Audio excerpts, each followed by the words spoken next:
Ideals Clearance by Henry Parland, who was born in 1908, died in 1930, and is perhaps the only Dadaist of the Swedish language, even though he never actually lived in Sweden.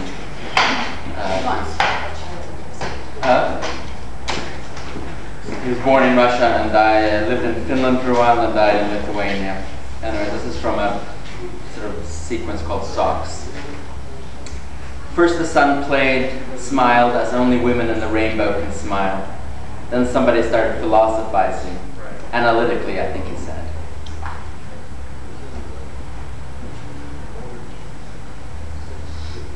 Locked doors, two drunk men and a girl groping by the heartless wallpaper pattern. I thought it was a human being, but it was her clothes, and I didn't know that that's the same thing, and that clothes can be very beautiful. The clearance sale of ideals. You say it has already begun, but I say better cut the prices.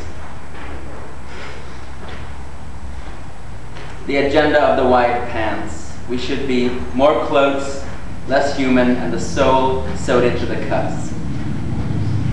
Legs. What do you know about legs? You think about skirts when you pass the windows of the department store. What do you know about the legs of the 20th century?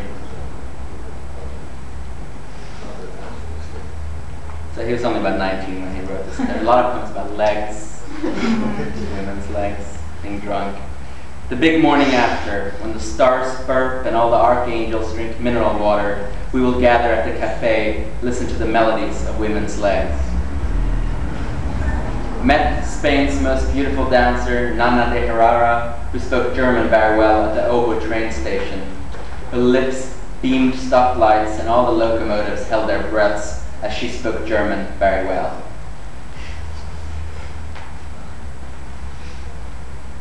Everybody wants something from me, even the cigarette smoke, coils, question marks, doors threaten to devour me, the matchless legs are so long and hungry, the coffee cup curls their pale lips with scorn. So that's Henry Parland. Sadly, he only became 22, so that's why the poems are so short. This is a poem that I didn't translate. This is a poem that Don Mi-che translated from Korean by the Korean poet Kim Hyesoon. My press is going to publish her book in January, so here it goes. This is called A White Horse. What happens if a white horse suddenly enters my room?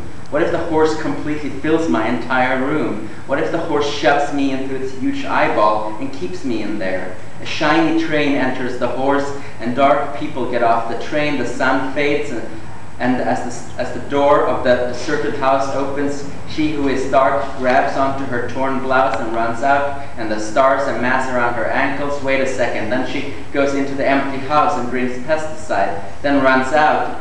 And as she runs out, she tries to vomit out the horse by holding on to a tree, but the horse never leaves. Once it has entered, she's unable to cry. She can only hiccup as the horse's mane may be tickling her throat. What if the horse never leaves her body? What if the white horse grabs onto the paths engraved inside the body all night long and won't let a single train enter? What do I do? Do I go and ask the woman who endures a horse inside her, unable to say a single word because the pesticide has destroyed her vocal cords? Here's my room, but I can't enter or leave. A horse aimlessly stands in the room.